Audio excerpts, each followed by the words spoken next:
The EPA moves to keep chemicals linked to cancer out of your drinking water. The chemicals are used to make things such as no-stick coating and waterproofing. Local 12's Jeff Hirsch spent nearly 2 years investigating this issue and lets us know the plan for your water.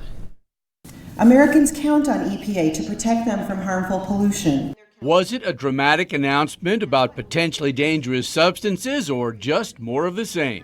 And so, as we leave here today, after this EPA announcement, these chemicals still remain unregulated. EPA has not actually taken action to regulate these today. The chemicals in question are called PFOS and PFOA. You don't want high levels of them in your drinking water.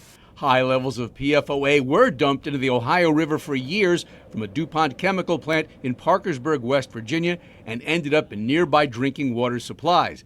A scientific study statistically linked PFOA to 6 diseases, including 2 cancers and ulcerative colitis. I spent 21 days in the hospital, and when they finally did release me, I came home for 10 days and had to go back for 3 more because there was complications again.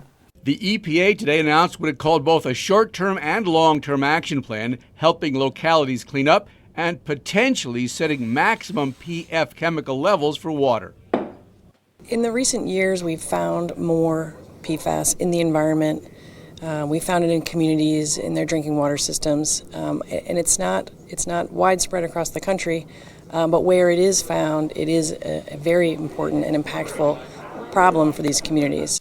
Northern Kentucky attorney Rob Bilott won a $750 million class action settlement from DuPont Chemical for about 3,500 water customers in the area of the Parkersburg plant.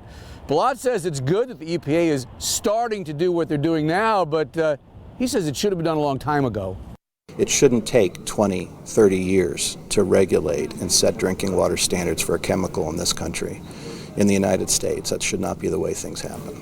PF chemicals were also in firefighting foam. The city of Dayton has sued foam manufacturers because the chemicals were found in water wells near Wright-Patterson Air Force Base. Jeff Hirsch, Local 12 News.